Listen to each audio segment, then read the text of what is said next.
C'est dans la petite communauté juive de Troyes, protégée par les comtes de Champagne, que naquit le jeune Salomon, fils d'Isaac, en l'an 1040. Décelant chez Salomon des dons exceptionnels, son oncle lui propose d'aller parfaire ses connaissances bibliques dans les grandes écoles de Rhénanie. Il part donc étudier à Worms. Au contact des grands enseignants, sa personnalité s'épanouit. Sa mémoire prodigieuse et son esprit de synthèse le révèlent rapidement dans une matière difficile, l'exégèse biblique. Après ses études, Rachi revient à Troyes et y fonde une école talmudique qui devient rapidement très réputée.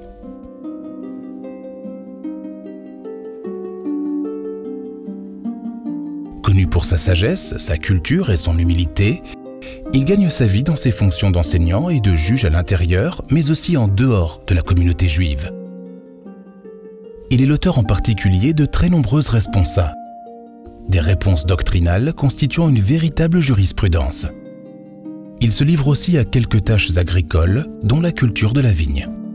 C'est dans le quartier de la Brosse aux Juifs, l'actuelle tête du bouchon, que Rachi produira une œuvre universelle, tout d'abord sur le Talmud, puis sur la Bible hébraïque, l'Ancien Testament pour les chrétiens.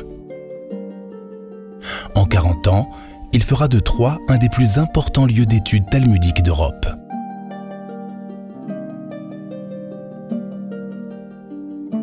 Rachi ne cherche pas à interpréter les textes sacrés comme d'autres commentateurs. Au contraire, il tente de revenir avec justesse et précision sur le sens premier du mot. Il n'hésite pas alors à utiliser la langue d'Oïl, la langue vernaculaire de la Champagne, qui lui paraît plus précise, plus riche ou plus juste que l'hébreu. Il insère ainsi près de 3000 mots français écrits en hébreu pour affiner ses explications. Il les complète en utilisant exemples et anecdotes pour rendre accessible un texte clos et difficile. Son autorité est indéniable et son œuvre est immense. Elle consiste à commenter l'ensemble des textes fondateurs du judaïsme, d'en permettre une lecture claire et d'en réconcilier la lettre et l'esprit.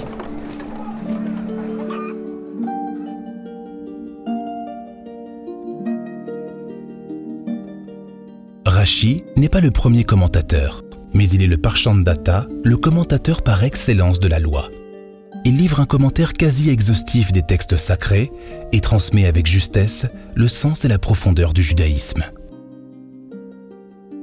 Sans les commentaires de Rachi, la Bible serait un livre inaccessible. Premier auteur juif à être imprimé en hébreu en 1475, il est encore aujourd'hui l'auteur français le plus publié au monde. Son commentaire se situe directement après le texte sacré dans toutes les éditions de la Bible et du Talmud.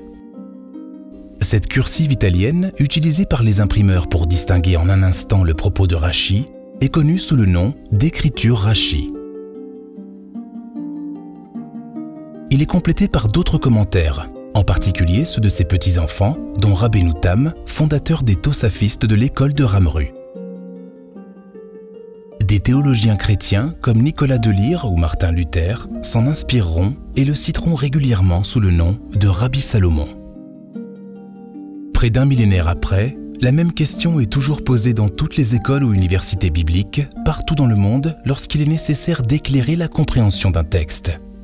Que dit Rachi ?